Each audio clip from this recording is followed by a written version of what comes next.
ভজমান রাধে গোবিন্দ গোপাল ভজমান রাধে গোবিন্দ গোপাল।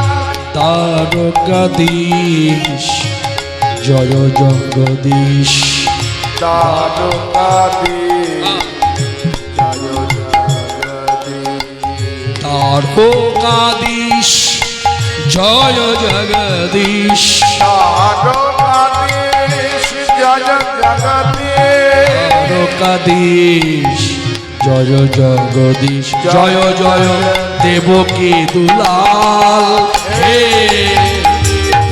ভরহারি জয় কংসারি, দুষ্কৃত বিনাশ ভয়াল হে যোগী জন দুর্লভ জয় রাধা বল্লভ, যোগী জন দুর্লভ জয় রাধা বল্লভ, রাধিকা প্রেমে মাতোয়াল হে কৃষ্ণ দাস প্রভু মোহে কৃপা कीजिए, কৃষ্ণ দাস প্রভু মোহে কৃপা कीजिए, জয় দিন ভকত দয়াল রাধে গোবিন্দ গোপাল, ভজমন রাধে গোবিন্দ গোপাল, ভজমান রাধে গোবিন্দ গোপাল,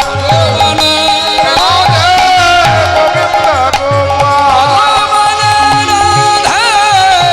গোবিন্দ গোপাল, রাধে গোবিন্দ গোপাল।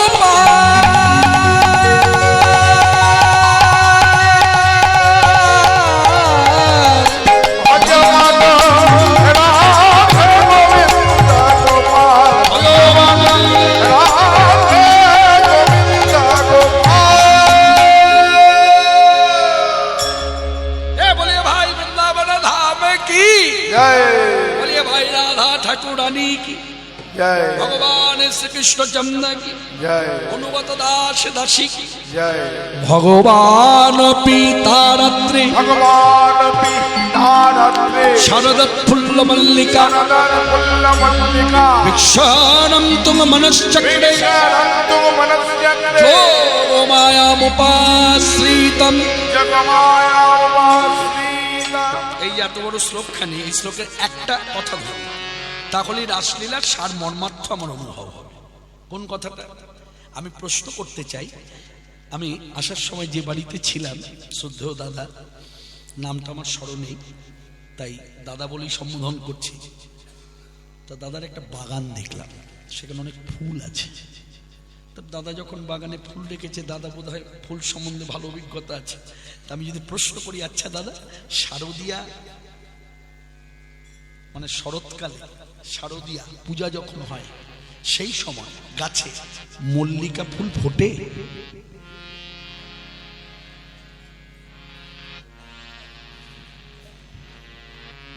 এইদিকে মা মামা মামা লক্ষ্মী মামা, লক্ষ্মী মামা দুষ্টুমি করে না। এইদিকে কি বললাম মায়েরা, শুনেছেন মা? শারদিয়া এই পূজা যখন হয় শরৎকাল, তো তখন সেই সময় গাছে মল্লিকা ফুল ফোটে না? কিন্তু শ্লোকে কি বলেছে? শারদৎ ফুল্ল মল্লিকা, অর্থাৎ শারদীয়া পূর্ণিমা রজনীতে মল্লিকা ফুল ফুটেছে। তার মানে অঘটন। হরে কৃষ্ণ। মানে যা ঘটার নয় তাই ঘটে, এই হচ্ছে অপার্থিব লীলা, যার জন্য রাধাকৃষ্ণের লীলা আর জড়জগতে আমাদের চলাফেরা, আমাদের যে একটা প্রেমের খেলা, হ্যাঁ, এক হবে না, কোনো মতেই এক হবে না। সর্বপ্রথম আমাদের মাথায় রাখতে হবে, যার সঙ্গে আমরা এক করতে যাচ্ছি রাধাকৃষ্ণ, এই নিয়ে তো লীলা। গোপ গোপী, এই যে রাধারানী, কিন্তু আমি যদি ভাবি সামান্য একটি মেয়ে, এটাই আমার ভুল ভাবনা। শাস্ত্র আমাদেরকে শিক্ষা দিয়েছে, পয়ার ছন্দের কথাটা লক্ষ্য করুন কি বলছে, সে নহে সামান্য রমণী, রমণীর শিরোমণি, বেদাদি গীতা স্তব্ধ, যার গুণ বর্ণনা। বলছে যেখানে বেদ গীতা পুরাণ স্তব্ধ হয়ে গেছে রাধারানীর গুণের বর্ণনা করতে গিয়ে। সেখানে আমি মনস্থ কোন ছাড়। আমি কথাটা সম্পূর্ণ করি, মনে রাখবেন শাস্ত্রাদি ঘেটে শাস্ত্র আলোচনা করে শাস্ত্র পড়ে কেউ যদি ভাবে যে আমি কৃষ্ণ তত্ত্ব বলবো সভা মধ্যে, বলতে পারি, পারবে। শাস্ত্র পড়লে কৃষ্ণ তত্ত্ব বলা যায়, কিন্তু শাস্ত্র পড়ে কেউ যদি ভাবে আমি রাধা তত্ত্ব বলবো, হবে না। বলে কেন হবে না জানেন? আমার পরমারাধ্য গুরুদেব ডক্টর মহানামব্রত ব্রহ্মচারীজি শ্রীমুখে বলছেন, রাধা তত্ত্বামৃত কণা, রাধা তত্ত্বামৃত কণা, রাধা তত্ত্বামৃত কণা, সেই রাধা তত্ত্বামৃত কণা সবার হৃদয়ে স্ফুরণ হয় না শ্রী রাধার কৃপা বিনা। সবার হৃদয়ে স্ফুরণ হয় না শ্রী রাধার কৃপা বিনা। সবার হৃদয়ে স্ফুরণ হয় না রাধা তত্ত্বামৃত কণা। বলছে রাধা তত্ত্বামৃত কণা, অগাধ বলা তো দূরের কথা, কণা পর্যন্ত বলতে পারবে না যদি রাধারী কৃপা না হয়। শাস্ত্র করলে হবে না, রাধারী কৃপা পেতে হবে। রাধারী কৃপা যার প্রতি হয়েছে সেই রাধা তত্ত্ব অনুভব করতে পেরেছে। রাধা তত্ত্বটা হচ্ছে উপলব্ধির বস্তু। তা অনেকে দেখবেন পড়াশোনা করবার পরে যা হয়, এই ভাগবত পড়ে দেখবেন বক্তব্য রাখে ভাগবতে রাধা নাই। এই যে ভাগবতে রাধা নাই কথাটা বলাটা সাংঘাতিক একটা অপরাধ, সাংঘাতিক ভুল। বলে কিরকম? বলে আপনার পড়ে এই অনুভব হবে রাধা ছাড়া তো ভাগবতী হবে না, রাধা ছাড়া ভাগবতী হবে না। যেমন এই যে হরে কৃষ্ণ মহামন্ত্র নামের ভেতরে আপনি অক্ষরগুলো দেখুন, এখানে কোথাও রাধা নাম আছে? কিন্তু এই হরে কৃষ্ণ মহামন্ত্র নাম হচ্ছে রাধা কৃষ্ণের আলাপন। রাধা কৃষ্ণ একে অপরের এই পাশাপাশি বসে আলাপন করছে। তাহলে আপনি কি দাঁড়ালো কথাটা? তাহলে রাধা তত্ত্ব অনুভূতির বিষয়। তাই আজকে সেই তত্ত্বের অনুভব নিয়ে বলি।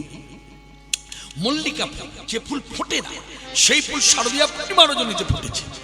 তাই বলছেন অঘটন ঘটন পর্যসী যোগমায়া, যার জন্য যোগমায়া শক্তিকে আশ্রয় করে লীলা করেছেন ভগবান শ্রীকৃষ্ণ।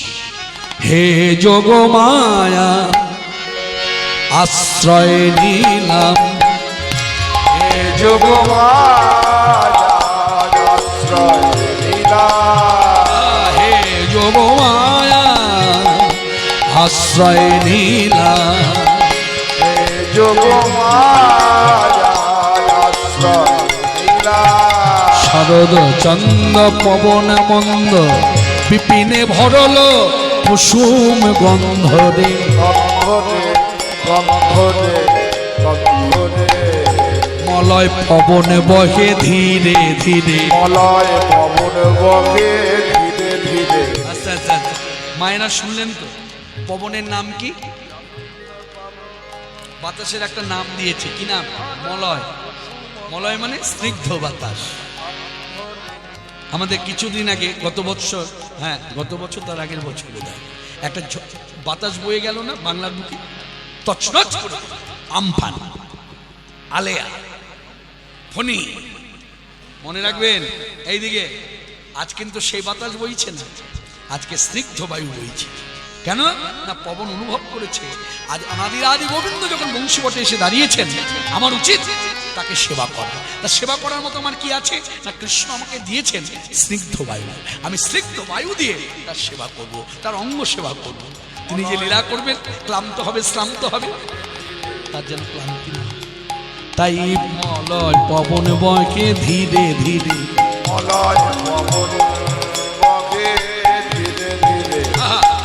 কৃষ্ণজঙ্গ ঘিরে ঘিরে, মলয় পবনে বহে ধীরে ধীরে। গোবিন্দ জঙ্গ ঘিরে ঘিরে পবনে নিজ সেবার সময় জেনে, গোবিন্দ জঙ্গ ঘিরে পবন নিজ সেবার সময়, গোবিন্দ জঙ্গ ঘিরে ঘিরে পবন বহে ধীরে ধীরে। শরদ চন্দ্র পবন বিপিনে ভরল কুসুম গন্ধরে গন্ধরে গন্ধরে গন্ধরে।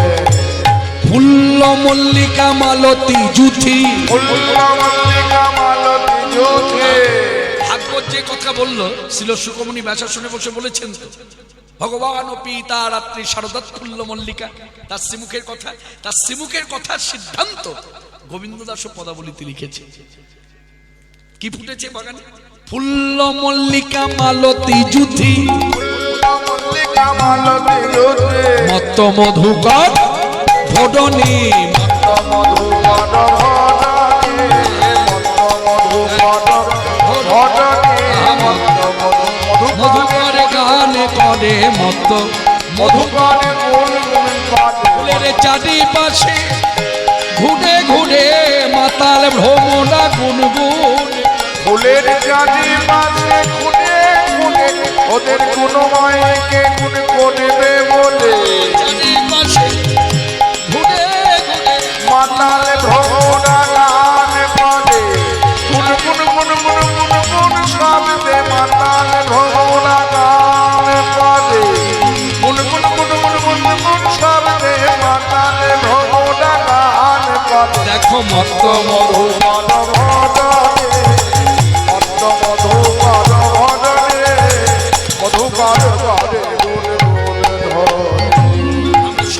আমরা সকলেই জানি ফুল যখন ফোটে ফুল ফুটে স্থির হয় আর ফুল ফুটে স্থির থাকে আর ভ্রমর হচ্ছে চঞ্চল সে কি করে এই চারিপাশে ঘুরে বেড়ায় ঘুরতে ঘুরতে ঘুরতে এই বসে গেল এই বসে গিয়ে সোহাগ করছে মানে মধু পান করছে কিন্তু কি ব্যতিক্রম আজকে রাত্রিতে হ্যাঁ শারদীয়া পূর্ণিমার যদি ফুল ফুটেছে ভ্রমর এসেছে কিন্তু ভ্রমরও চঞ্চল ফুলও চঞ্চল নিশ্চয়ই কিছু একটা ভাব প্রকাশ হচ্ছে সাধু সন্ত বৈষ্ণব মহাত্মান তারা শ্রীমুখে বলছেন ভাবটা অনুভব করুন লক্ষ্য করুন ভাবটা ফুল চঞ্চল ভ্রমর চঞ্চল ফুল যেন এই নড়াচড়ার মধ্যে বলতে চায় আমার ছুঁয়ো না ছুঁয়ো না ছুঁয়ো না ছুঁয়ো না ছুঁয়ো না ছুঁয়ো না ছুঁয়ো না ছুঁয়ো না ছুঁয়ো না আমায় ছুঁয়ো না ছুঁয়ো না ছুঁয়ো না আমার ছুঁয়ো না ছুঁয়ো না ছুঁয়ো না আমায় ছুঁয়ো না ছুঁয়ো না ছুঁয়ো না এই যে ছুঁয়ো না এই ছুঁয়ো না কথাটা খুব ভালোবাসা মাখানো কথা মনে রাখবেন এই যে আপনারা সবার মধ্যে বসে আছেন একসঙ্গে ছেলেরাও আছে মেয়েরাও আছে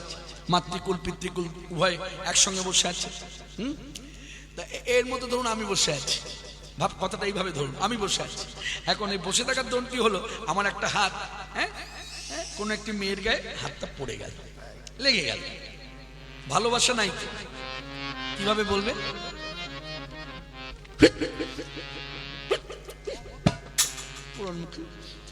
লজ্জা করে মন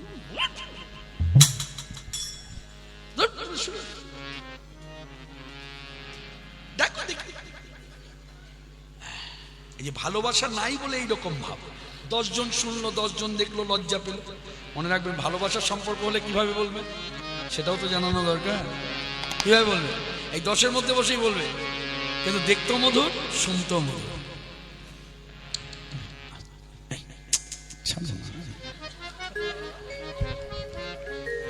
এই লোকে দেখবেন না এই ছুঁয়ো না ছুঁয়ো না ছুঁয়ো না আমায় ছুঁয়ো না ছুঁয়ো না ছুঁয়ো না ছুঁয়ো না ছুঁয়ো না আমায় ছুঁয়ো না ছুঁয়ো না ছুঁয়ো না ঠিক এইরকম ভাব প্রকাশ ফুল বলছে না ছুঁয়ো না আর ভ্রমর বলছে কেন ছোবো না বলে তোমার লাগি ফুটি নাই কৃষ্ণ সেবার লাগি ফুটি আছি আজ তোমার লাগে ফুটি নাই কৃষ্ণ সেবার লাগে ফুটি আছি তোমার লাগে ফুটি নাই আমায় ছুঁয়ো না ছুঁয়ো না ছুঁয়ো না অত মধুকর ভজনে অত মধুকর ভজনে মধুকর ধরে গুণ গুণ ধরে এই বংশীবটের তলে দাঁড়িয়ে এই যেই তাকিয়েছে আকাশ পথে বাংলার বৈষ্ণব পদকর্তা গোবিন্দ দাস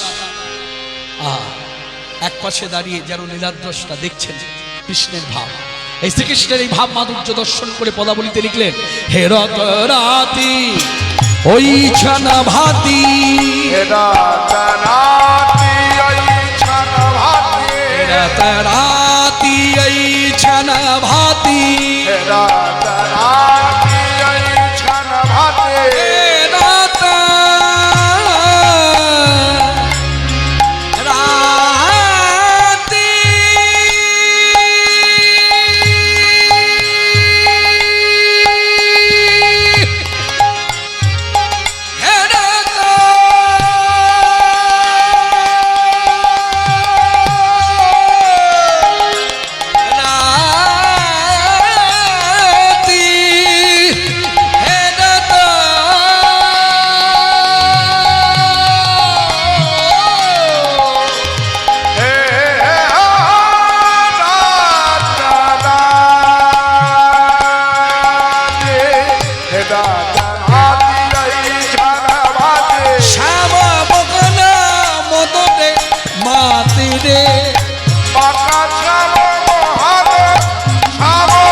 শ্যাম মোহন মদনে মাতি মদন কামদেব। দেখবেন এই কামদেবের হাত থেকে বাঁচার জন্য অনেকে বিয়ে বাড়িতে এসে খায় না। একটা কথা প্রচার আছে, শ্রাদ্ধ বাড়িতে অনেকে খায় না কেন? পেট ভোগ, তাই না? তাই খায় না। জানেন বিয়ে বাড়িতে অনেকে খায় না। যদি জিজ্ঞাসা করা যায় কেন খান না, দেখবেন বলবে এই বাড়ির খাবার খেলে না আমার কামনা বাসনা দিন দিন বাড়বে। কাম কথার অর্থ হচ্ছে কামনা, কিন্তু আমরা বেশিরভাগ মানুষ কি ভাবি, কাম কথাটা বললেই আমাদের ভাবটা চলে যায়, মনটা চলে যায় বিছানা। না, কাম মানে বিছানায়, কাম মানে কামনা বাসনা। এটা করেছি আরেকটা করে, এই যে বাসনা বৃদ্ধি হচ্ছে, এই বাসনা বৃদ্ধিটাকে সংযম করতে হবে। যার জন্য অনেকে বিয়ে বাড়িতে খায় না। বিয়ে বাড়ির ভোগ হচ্ছে কাম ভোগ, শ্রাদ্ধ বাড়ির খাবার হচ্ছে পেট ভোগ, একমাত্র শ্রেষ্ঠ ভোগ হচ্ছে ভগবৎ সেবা। যার জন্য বলছে মধুর কৃষ্ণের অঘোরামৃত। এই যে অমৃতের সন্ধানটা দেখবেন পৃথিবীর কোন স্থানে ঘুরে পাবেন না, একমাত্র যদি আপনি কোনো মঠ মন্দিরে যান, সেখানে গেলে আপনি অমৃতের সন্ধানটা পাবেন।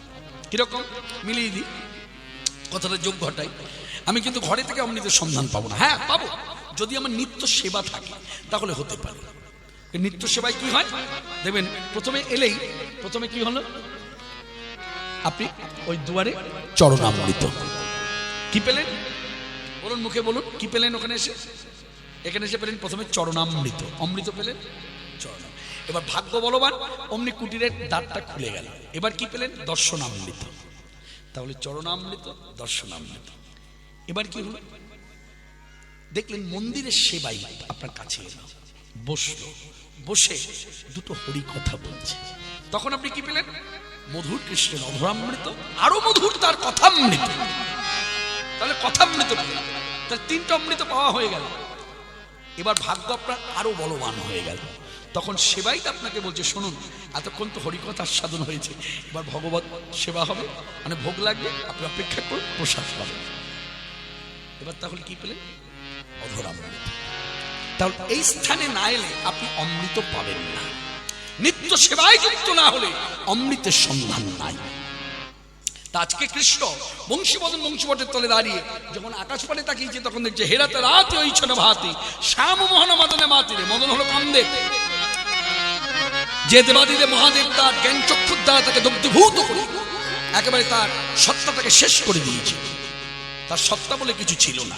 ওই তার স্ত্রী রতি এসে যদি প্রার্থনা না করতো, ভোলানাথে রাগ যেত আর প্রাণ কি ফিরে পেত, সশরীর কি আসতে পারত? ভোলানাথের রাগ জলের ডাক, আশুতোষ অল্পতেই সন্তোষ, রতির প্রার্থনায় দেহ দিল, সশরীরে ফিরে এসে মদনের অহংকারটা আরো বেড়ে গেল। হ্যাঁ, তা এই মদনের অহংকারকে চূর্ণ করবার জন্য ভগবান শ্রীকৃষ্ণ এত বড় বীর, যার মতো বীর ত্রিভুবনে নাই, পৃথিবীতে না, ত্রিভুবনে নাই, স্বর্গেও নাই, মর্তে নাই, পাতালেও নাই, ত্রিভুবনে। কিরকম বীর? দেবাদিদেব মহাদেব ধ্যানে ছিল, মদন এসেছিল, আর কৃষ্ণ মদনকে ডেকে নিয়ে এসেছে, ডেকেছিল, মদন এসো যুদ্ধক্ষেত্রে, আমি তোমার সঙ্গে যুদ্ধ করব। তা মদন এসেছে, তুলে 5টি বাণ নিয়ে এসেছে। মদন, মাদন, স্তম্ভন, শোষণ, সম্মোহন, এই 5টি বাণ নিয়ে এসে এই কৃষ্ণের সম্মুখে দাঁড়িয়েছে। তখন কৃষ্ণ দেখছে এই তো বড় বিপদ, এখন তো আমার প্রাণ যাবে, কি হবে? তা কৃষ্ণ তো চতুর্চূড়ামণি, বিদ্যুৎ যে গতিতে চলে, বিদ্যুৎ তো সব থেকে গতি, হ্যাঁ, অতি গতি বেগে চলে। তো বিদ্যুৎ যে গতিতে চলে তার থেকে 1 গুণ বেশি গতিতে তার বুদ্ধি চলে। জলদি বুদ্ধি করে দিলেন যে ওই হাত থেকে রক্ষা পেতে গেলে আমাকে এখন একটা রথে চাপতে হবে। তখন তিনি শ্রীমুখে ডাকছে, কে হবে আমার রথ, কে হবে আমার রথ, কে হবে আমার রথ? আচ্ছা বলুন তো, সভাতে বসে আমরা যখন বিপদে পড়ি তখন আমরা কি বলে চিৎকার করি? বাঁচাও, কে আছো বাঁচাও, বা কে আছেন বাঁচান, আমি বিপদাপন্ন, আমাকে বাঁচান, বলি না? তা কৃষ্ণ বিপদাপন্ন হয়ে চিৎকার করছে, কে হবে আমার রথ, বাঁচাও বলছে না। কথার দিকে মন আছে তো? ভক্তি করুন। তা এই রথ রথ বলে যখন ডাকছে, তখন বৃন্দাবনের আলা ভোলা গোয়ালা মেয়েরা তারা ছুটে, তারা এসে বলছে, শোনো এই আমরা তোমার রথ হব। এই তখন তাদের রথে চাপলেন। কি রথ? চৈতন্য চরিতামৃতে বৃদ্ধ কৃষ্ণদাস কবিরাজ গোস্বামী পাদ বাংলা ভাষার প্রয়ার ছন্দে লিখলেন, চরি গোপী মনোরথে মনোমথে রে মনোমথে নাম ধরল মদন মোহন। অর্থাৎ গোপীদের মনোরথে চড়ে কৃষ্ণ যুদ্ধ করল। পরিণাম কি হলো? মদন সর্বতভাগ সর্বদিক থেকে পরাস্ত হল, হেরে গেল। তখন মদন পালিয়ে যাচ্ছে। যেই মদন পালিয়ে যাচ্ছে গোপীরা পদ্ম আগলে দাঁড়িয়েছে, দাঁড়াও, তুমি হেরে গেছো কেন? নাকে কানে খত দিয়ে বলো, যারা কৃষ্ণ ভজন করবে তাদের মধ্যে ঢুকবো না, যারা কৃষ্ণ কথা বলবে তাদের মধ্যে ঢুকবো না, যারা কৃষ্ণ স্মরণ মনন করবে ধ্যান করবে তাদের মধ্যে ঢুকবো না। উপরন্তু আরেকটা কথা বলা যায়, যারা কৃষ্ণ কথা শ্রবণ করবে আমি তাদের ভেতরও ঢুকবো না। আস্তে এবার আপনারা পেয়ে গেলেন মায়েরা। এই যে সাধু কুটিরে গেলে আমরা বলি না যে বাবা দিনে দিনে আমি খুব কামাসক্ত হয়ে পড়ছি, বাবা সর্বদিক থেকে কাম বাসনা বেড়ে যাচ্ছে, কি উপায় আছে? তখন সাধু সন্ত বলে, বাবা বাবা নাম আশ্রয় কর, নাম যেখানে আছে কামদেব সেখানে আসতে পারে। তো মদন বলে দিয়েছে যারা শ্রবণ করবে তাদের ভেতরে ঢুকবে। অর্থাৎ নাম যদি আশ্রয় না করি, নাম যদি শ্রবণও করি, তাহলে কামদেব আসতে পারবে। তা সেই মদন ওই যাবার সময় বলছে, শুনুন আপনারা যেভাবে আমাকে বলিয়ে নিলেন তাতে বোঝা গেল বৃন্দাবনে থাকবার আমার আর কোনো অধিকার নাই। আমি আর কোনোদিন আসবো না গো, আর কোনোদিন আসবো না গো, আমি আর কোনোদিন আসবো না গো, আমি বৃন্দাবন ছেড়ে চলে গেলাম, আর কোনোদিন আসবো না গো। এই মদনের কোনো অধিকার নাই গো, আর কোনোদিন আসবো না গো। যেখানে মদনের কোনো অধিকার নাই গো, আর কোনোদিন আসবো না গো। আমি নাম দিলাম মদন মোহন, নামে দিলাম মদন মোহন, তুমি মদনের গর্ব করিলে ভাজন, নাম দিলাম মদন মোহন, তুমি মদনের গর্ব করিলে হনন, তুমি নাম দিলাম মদন মোহন, মদনের গর্ব করিলে হনন, তোমার নাম দিলাম মদন মোহন, নাম দিলাম মদন মোহন, তাই শ্যাম মগন মদনে মাতিরে নাম মোহন মদনে মাতিরে, করে মুরলী গান পঞ্চমতনা, আরে মুরলী গান পঞ্চমতা, মুরলী গান। আসতে বাঁশি বাজলো, এইদিকে মায়েরা বাঁশি বাজলো, কিন্তু আজকের গানটা কিন্তু একটু অন্যরকম গান, কারণ নাম ধরে বাজলো না। সে কথায় আমরা পরে আসছি। এখন একটা ক্ষেত্র তো তৈরি হয়ে গেল। বাঁশির গানের কথা যখন এলো, আমি এখানে যখন এলাম আমার কাছে অনেকেই বললেন আপনার ওই গানটা গাইবেন তো। কোন গান? বলছে ওই যে ইউটিউবে প্রায় ভারতবর্ষের 7 কোটি লোক ইতিমধ্যে শুনে নিয়েছি যে গান, সেই গানটা একটু গাইবে। এই এসে গেছে, ক্ষেত্রটা তৈরি হয়ে গেছে। বাঁশির গানের কথা যখন এলো তখন গানটা গাই। সবাই মন দিয়ে শুনুন। যারা যারা এখানে উপস্থিত বেশিরভাগ আপনারা ইউটিউবের মাধ্যমে শুনেছেন, আজকে একেবারে সাক্ষাতে শুনুন। হ্যাঁ এই দেখো শোনার জন্য এসে বসে পড়ল, তাই না? সত্যি তাই না? দেখেছেন কিরকম বুঝি? এতক্ষণ আপনি ওখানে ছিলেন, যেই গানটা হবে অনেক কাছে এসে গেলেন। আহ কি নাম আপনার? আসতে দাদা, হ্যাঁ হ্যাঁ এই গ্রামেই বাড়ি? ও এই গানটা শোনার জন্য ছুটে এসছেন না? হ্যাঁ ঠিক ধরেছি। কি অনুরোধ?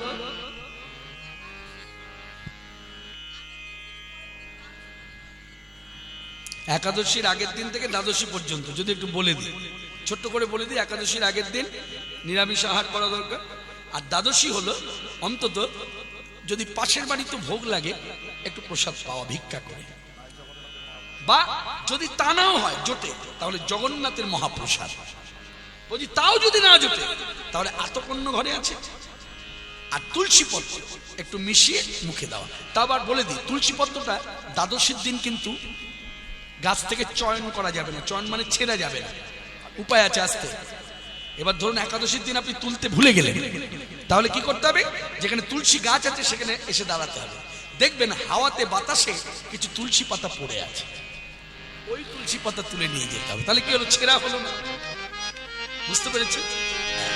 তাহলে বলা হয়ে গেল, এবার গানটা গাই, মন দিয়ে শুনুন। এখনো সেই বৃন্দাবনে বাঁশি বাজে বাজে রে, এখনো সেই বৃন্দাবনে বাঁশি বাজে বাজে রে, এখনো সেই বৃন্দাবনে বাঁশি বাজে বাজে রে, এখনো সেই বৃন্দাবনে বাঁশি শুনে, তার বাঁশি শুনে বনে বনে কত শত ময়ূর নাচে রে, এখনো সেই বৃন্দাবনে বাঁশি বাজে রে, এখনো সেই বৃন্দাবনে বাঁশি বাজে বাজে রে, এখনো সেই বৃন্দাবনে আছে সেই রাধা রানী, বাঁশি শুনে পাগলিনী আছে সেই রাধারানী, বাঁশি শুনে পাগলিনী ওগো আছে সেই রাধা রানী, রাধা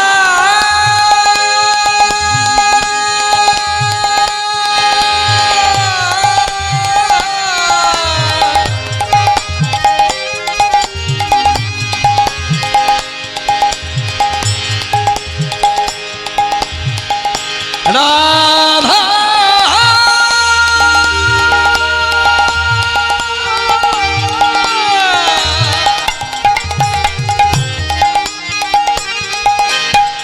রাধা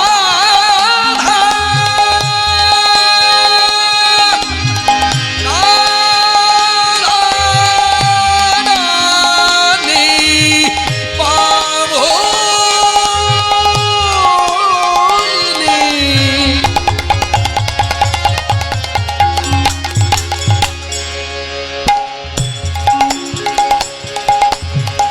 মনে মোহিনী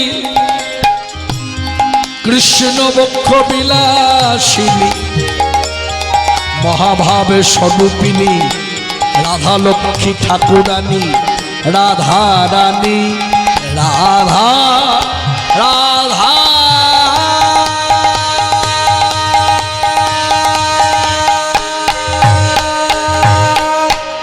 আছে সেই রাধারানী, বাঁশি শুনে পাগলিনী সে যে অভিসারে বিনোদিনী, অষ্ট সখীর শিরোমণি হরি অভিসারে, হরি অভিসারে অতি অভিসারে বিনোদিনী, অষ্ট সখীর শিরোমণি রমণী মুকুটমণি মহাভাব স্বরূপিণী হরি অভিসারে বিনোদিনী নব নব নব সাজে রে, এখনো সেই বৃন্দাবনে বাঁশি বাজে রে, এখনো সেই বৃন্দাবনে বাঁশি বাজে বাজে রে, এখনো সেই বৃন্দাবনে এখনো সেই গাভীগুলি প্রচারণে ছড়ায় ধুলি, এখনো সেই গাভী গোলে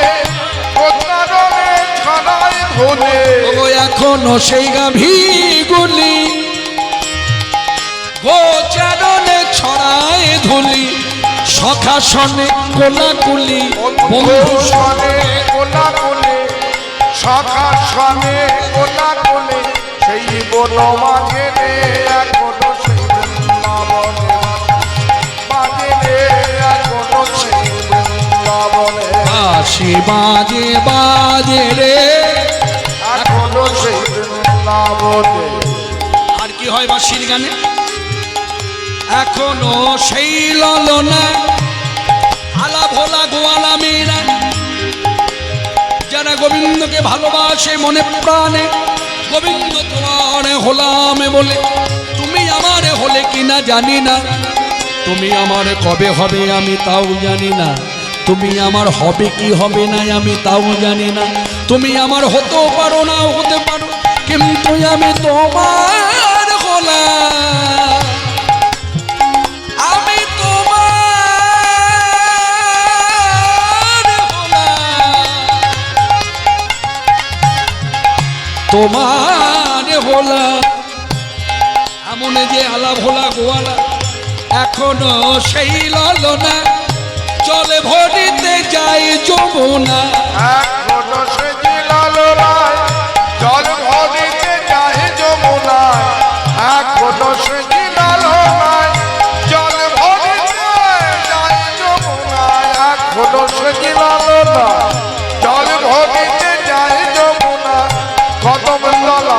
সেই ছলনায় কদম তলায় সেই ছলনায় কৃষ্ণ যাচ্ছে রে এখনো বনে বাঁশি বাজে রে এখনো সেই বৃন্দাবনে বাঁশি বাজে বাজে রে এখনো সেই ও তার বাঁশি শুনে বনে বনে বাঁশি শুনে বাঁশি শুনে বাঁশি শুনে বাঁশি শুনে বনে বনে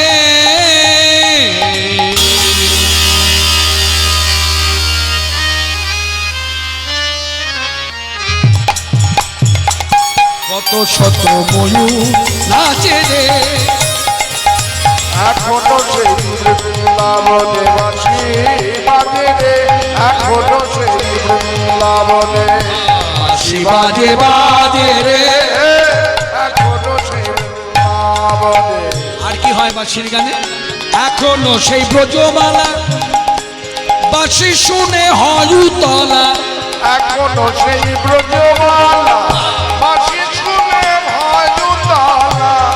আস্তে দাঁড়া আচ্ছা মায়েরা যারা বসে আছেন উতলা মানে বুঝতে পেরেছেন তোমরা বুঝতে পেরেছো উতলা মানে আমি আমার জ্ঞানের পরিধি থেকে বলি উতলা মানে আমার ঘর দিয়ে বলি তাহলে ভালো বুঝতে পারবে আমার মেয়ের বয়স এখন বর্তমানে 23 বছর আমার মেয়ের বয়স এখন 23 বছর তা আমার মেয়ে আমারই মতো দেখতে হয়েছে এই আড়াই কাটা নাক পেয়েছে এরকম এই ঢেবা ঢেবা চোখ পেয়েছে তা আমার মেয়ে দেখতে খুব একটা ভালো না কিন্তু ভালো না হলে কি হবে অনেক আকর্ষণ আছে তা আমার মনে প্রশ্ন জাগে বাবা হয়ে আমার মেয়ে দেখতে ভালো না কিন্তু আকর্ষণ কেন তখন আমি চিন্তা করে দেখলাম আমার মেয়ের আকর্ষণের কারণ হচ্ছে বলি আমার মেয়ের নাম হচ্ছে সোনাই তো একদিন পাড়াতে এক কাকিমা ওকে জিজ্ঞাসা করছে হ্যাঁ রে সোনাই কোথায় যাচ্ছিস রে আমার মেয়ে তখন বলছে গড়িয়া যাচ্ছি এই যে গড়িয়া যাচ্ছে এরকম বলেছে না তখন আমার চোখে পড়েছে এই সব তোকে কাকিমা বললো কোথায় যাচ্ছি বলে দিলেই হয় গড়িয়া যাচ্ছি গড়িয়া যাচ্ছি এবার কি রে বলছো তুমি বুঝবে না তখন বুঝলাম আমার মেয়ের আকর্ষণ হচ্ছে ঢঙে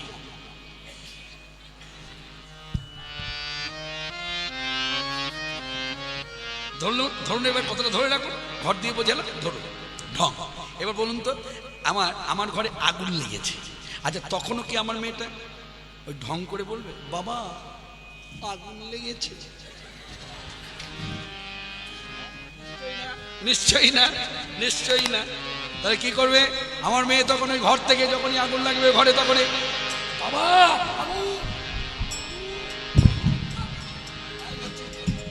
এই হচ্ছে উতলা ওই বাঁশি শুনে বৃন্দাবনে আলা ভোলা গোয়ালা মেয়েরা লাজ লজ্জা গুরু গৌরব ধৈর্যশীল মান মর্যাদা ধর্ম কর্ম জলাঞ্জলি দিয়ে এখনো সেই ব্রজবালা বাঁশি শুনে হয় উতলা এখনো সেই ব্রজমালা বাঁশি শুনে হয় উতলা এখনো সেই ব্রজমালা বাঁশি শুনে হয় উতলা বন ফুলমালা আজকে বন ফুলমালা বন মাঝে রে এখনো সেই বৃন্দাবনে বাঁশি বাজে রে এখনো সেই বৃন্দাবনে বাঁশি বাজে বাজে রে এখনো সেই বৃন্দাবনে।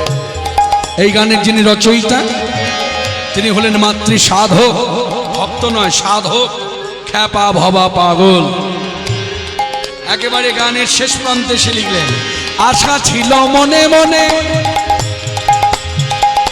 আশা ছিল মনে মনে যাব মধুর বৃন্দাবনে আমার আশা ছিল মনে মনে যাব মধুর বৃন্দাবনে আশা ছিল মনে মনে আমি যাব মধুর বৃন্দাবনে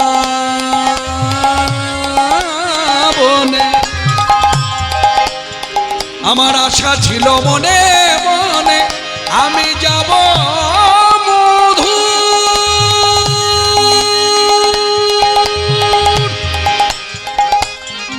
আস্তে আমি জানি না এই অধিক রাত্রে রাত এখন অনেক বেড়েছে আবার বৃষ্টি হয়েছে ঠান্ডা আবহাওয়া বইছে আমি জানি না সভার মধ্যে উপস্থিত ভক্তগণের মধ্যে বয়স সীমা যাই হোক, কে গান বাজনার সঙ্গে যুক্ত।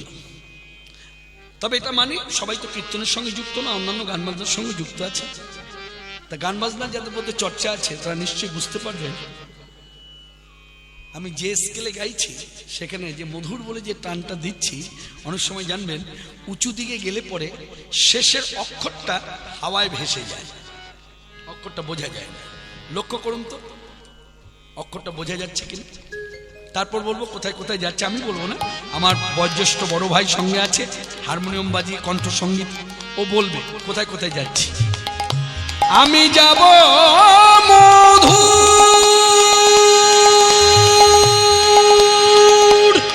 পঞ্চমেশ ক্যান্স, আমি যাব মধুর ধৈবতেশ ক্যান্স, আমি যাব মধুর,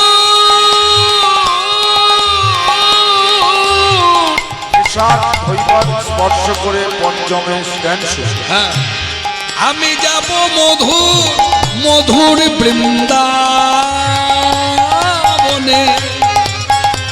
ভবা পাগল ভবা পাগল ভবা পাগল রয় বাঁধনে, ভবা পাগল রয় বাঁধনে, মায়ার কাছে রে মায়ার কাছে রে মায়ার কাছে রে, এখনো সেই বৃন্দাবনে বাঁশি বাজে রে, এখনো সেই বৃন্দাবনে বাঁশি বাজে বাজে রে, এখনো সেই বৃন্দাবনে। ও তার বাঁশি শুনে বনে বনে, বাঁশি শুনে বনে বনে, কত শত ময়ূর নাচে রে, এখনো সেই বৃন্দাবনে বাঁশি বাজে রে, এখনো সেই বৃন্দাবন, এখনো সেই বৃন্দাবন, এখনো সেই বৃন্দাবন বাঁশি বাজে বাজে রে, বাঁশি শুনে বনে বনে, কত শত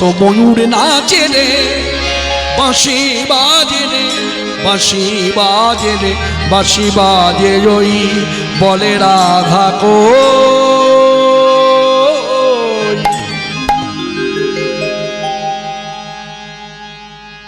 মনে রাখবেন রাধা নাম ধরে ডাকে অন্যান্য লীলায়, আজকে রাসলীলাতে কিন্তু কোনো নাম ধরে ডাকেনি। তাহলে কি বলে বাজলো? বলছে জগৌ কলং বামদৃশং মনোহরম। প্রত্যেকটা কথার পেছনে অর্থ জড়িয়ে আছে, অর্থ বহন করছে। শ্রীল শৌকমণি ব্যাসাসনে বসে বলছেন জগৌ, জগৌ মানে সুন্দর গান গাইল কৃষ্ণ বাঁশিতে। কি গান গাইল? কলং। কলং কথার অর্থ হচ্ছে কামবীজ। কাম মানে কামনার বীজ। কি কামনা? না কৃষ্ণকে পাওয়ার কামনার বীজ, কৃষ্ণকে পাওয়ার কামনার বীজ কৃষ্ণ নিজেই বাঁশিতে বাজিয়ে দিল। তাহলে কি বৃন্দাবনে যারা বসতি করে আছে তাদের কি কৃষ্ণকে পাওয়ার কামনা ছিল না? বলে ছিল। বাঁশি শোনার পর তীব্রতর মানে পাবো বলে বসেছিল, এবার পেতে হবে বলে ছুটে, যার জন্য বলছে জগৌ কালং। তারপর কি বলছে? বামদৃশং। এইদিকে মায়ের বামদৃশং, এখানে একটু দাঁড়াতে হবে। নায়িকা দুই প্রকার, নায়িকা দুই প্রকার। কৃষ্ণের দক্ষিণ দিকে কিছু নায়িকা আছে, কৃষ্ণের বাম দিকে এক নায়িকা আছে। মনে রাখবেন আমরা বেশিরভাগ ছবিতে দেখতে পাই বাঁ দিকে প্রধান নায়িকা রাধারানীকে দেখা যায়, কিন্তু তার ডান দিকে প্রধান একজন নায়িকা আছে। তার নাম কি? বাঁ দিকে যদি হয় রাধা, ডান দিকে হচ্ছে প্রধান নায়িকা চন্দ্রা, তারপর পদ্মা, তারপর শৈব্যা। তেমনি রাধারানী, ললিতা, বিশাখা, এইভাবে। এই যে দুই দিকে দুই নায়িকা দাঁড়িয়ে আছে, এদের স্বভাব কি? বামদৃশাং কথার অর্থটাকে অনুভব করুন। স্বভাবটা কি? না কৃষ্ণের দক্ষিণ দিকে যারা দাঁড়িয়ে আছে, ডান হাতে, তারা কিন্তু সব গোবিন্দের দিকে তাকিয়ে আছে, মানে অনুকূলে দৃষ্টি। গোবিন্দ যদি কোনো ইশারায় তাদের ডাকে, তারা কিন্তু বুঝবে যে ডেকেছে। আর কৃষ্ণের বাঁ দিকে যারা দাঁড়িয়ে আছে, তারা কিন্তু গোবিন্দের দিকে তাকিয়ে না, প্রতিকূলে দৃষ্টি। আজকে কি বলেছে ভাগবত? বামদৃশাং মনোহরম, অর্থাৎ যারা তার দিকে তাকিয়ে নেই সেই সকল গোপীগণ তারা পর্যন্ত বাঁশি সুরে অভিসার করবে। তার মানে এখানে বুঝে নিতে হবে আজকে যে বাঁশির গানে গেয়েছে আকর্ষণটা কিন্তু অধিক অধিক অধিক, যার জন্য যারা তাকায় না তারা পর্যন্ত বেরিয়ে গেল। তাই বলছে করে মুরলী গান পঞ্চমতন, ফুলবতী চিত্তজননী কুলবতী গেল প্রাণে গেল, কুলবতী গেল প্রাণে গেল, কুলবতী গেল প্রাণে গেল, কুলবতী চিত জননী আকুল হলো যত জলবতী। শোনাতা গোপী প্রেম হিরপি মানাগি মানাগি আপনা ছবিরে, জাগি বলতা তাগি চালাতা। আমি কিন্তু পারি এই এই এই পদাবলীটা চটজলদি শেষ করে দিতে, কিন্তু মনে রাখবেন এখানে যারা বসে আছেন, আমার মন বলছে এমন একজন ব্যক্তি বসে আছে বা দুজন ব্যক্তি বসে আছে যারা পদাবলী নিত্য ঘাটে, তারা অর্থ জানে। তারা বলবে পদ গাইলো কিন্তু পদের অর্থটা তো বললো না, যা কি বলে তো তাই কি চালা। কথার অর্থ হচ্ছে মানে যেদিক থেকে বললে ধ্বনিটা ভেসে আসছে, কেউ শুনলে এই দিক থেকে আসছে সে সেই দিকে চলবে, কেউ শুনলে ওই দিক থেকে আসছে সে সেই দিকে, কেউ শুনছে না ওই দিক থেকে আসছে।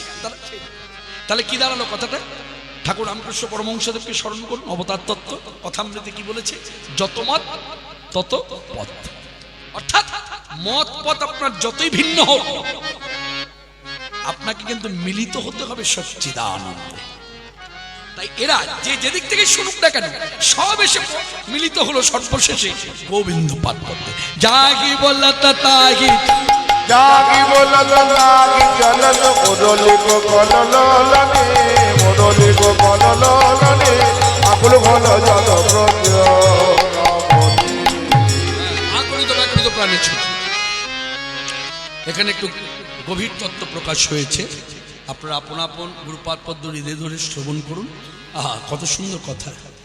আমরা জানবেন, আমরা যে স্বামী, আমি তো একজনের স্বামী, আমাদের উভয়ের মধ্যে একটা কিন্তু টান আছে। টানটা কিসের টান? একে অপরের শরীরের প্রতি, যার জন্য প্রাণাস্বামী আখ্যা দেওয়া হয়েছে গোবিন্দকে। সবার অন্তরের অধ্যক্ষ রূপে যিনি বিরাজ করছেন, মানে যিনি আমার স্বামী, যিনি আমার স্ত্রীর স্বামী, যিনি আমার মেয়েরও স্বামী, যিনি আমার ছেলেরও স্বামী, যিনি আমার পিতার স্বামী, যিনি আমার মাতার স্বামী, ঘরে গুরুজনদের স্বামী, সবার অন্তরের অধ্যক্ষ রূপে বিরাজ করছেন।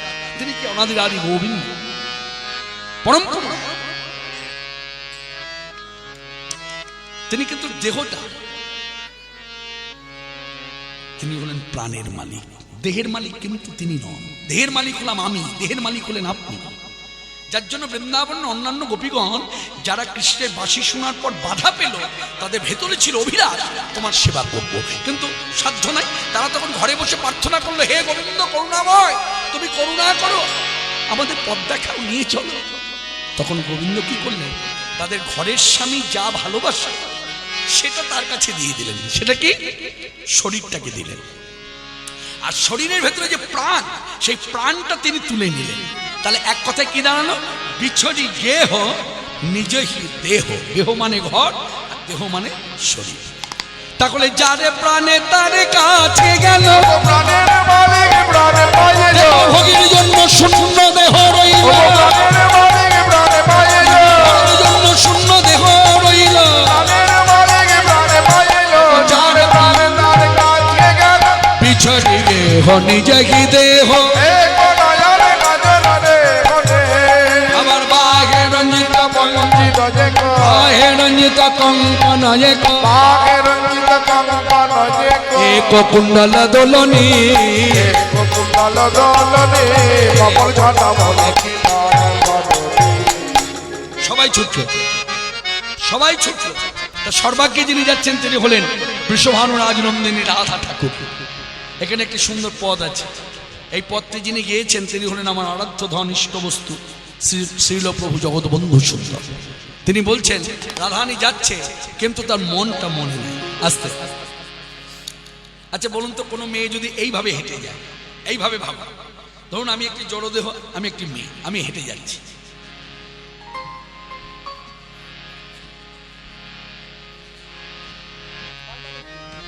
আমার চেতনা আছে, তাই আমি পথ দেখতে দেখতে যাচ্ছি। আর রাধারানী যে যাত্রা করেছে গোবিন্দকে, গোবিন্দের বাঁশি শুনে, তার ভাবটা কিরকম দেখে মনে হচ্ছে উন্মাদী। কিরকম যেন মনটা মনে নেই।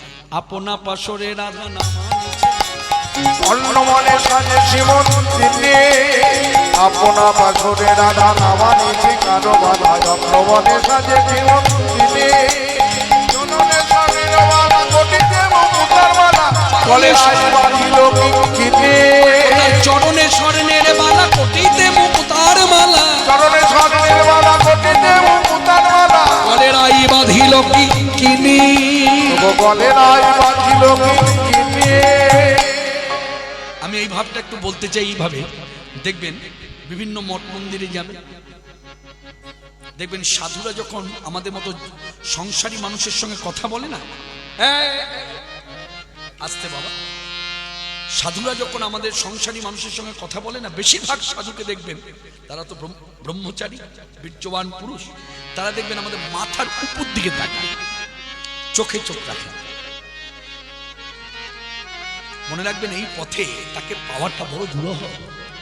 পাওয়ার বাসনা সবার আছে, কিন্তু পেতে গেলে যে সাধনার দরকার, যে ত্যাগের দরকার, সে ত্যাগ আমার কোথায়?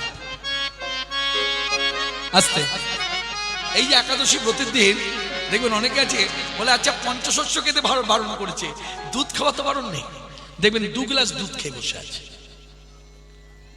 এইদিকে 2 গ্লাস দুধ খেয়ে বসে আছে, এইরকম বড় গ্লাসে 2 গ্লাস দুধ খেয়ে পেটটাকে ভরে রেখেছে। মনে রাখবেন একাদশী হলো না। একাদশী মানে হচ্ছে পেটের মধ্যে ক্ষুধা থাকবে, একেবারে গোদা বাংলায় বললে বলা যায় ক্ষুধা পেটের মধ্যে ঘন ঘন লাথি মারবে। মন বলবে আমি এক্ষুনি কিছু খেয়ে আমি একটু বাঁচি, তবে হচ্ছে একাদশী। পঞ্চশস্য বারণ বলে ফল খেলাম রাশি রাশি আর দুধ খেলাম 2 গ্লাস, একাদশী। যার জন্য তো দেখবেন একাদশী তো অনেকে নিশ্চল উপবাস, জল পর্যন্ত গ্রহণ করে। কেন? উপবাস কথাটা অনুভব হয়েছে। উপকথা হচ্ছে নিকট, নিকট মানে বাস, হ্যাঁ নিকট বাস। কার কাছে? না গোবিন্দের কাছে। এই যে ভক্তিরার যে এই যে অনুভব, এর মান্যতা দিতে হবে। তার প্রথম কথাই আপনার বুঝতে হবে ভগবত তত্ত্বটা দাঁড়িয়েছে অনুভূতির উপরে। কেউ যদি বলে ভগবানকে দেখাবো, তাহা মিথ্যে কথা। কেউ যদি বলে ভগবানকে দেখেছি, তাহা মিথ্যে কথা। ভারতীয় মুনি ঋষিগণ কিন্তু বুক বাজিয়ে বলছেন বেদাহ মেতাং পুরুষাং মহান্তাং। কথার অর্থ বলছে আমরা দেখেছি, উপলব্ধি করেছি। উপলব্ধি মানে উপলব্ধির মধ্য দিয়ে, অনুভূতির মধ্য দিয়ে আমরা দর্শন করেছি তিনি আছেন। আজকে সবাই যাচ্ছে, সর্বাগ্রে যিনি রাধা নিয়ে যাচ্ছেন তার ভাবটা কিন্তু উন্মাদ ঊর্ধ্ব দিকে দৃষ্টি।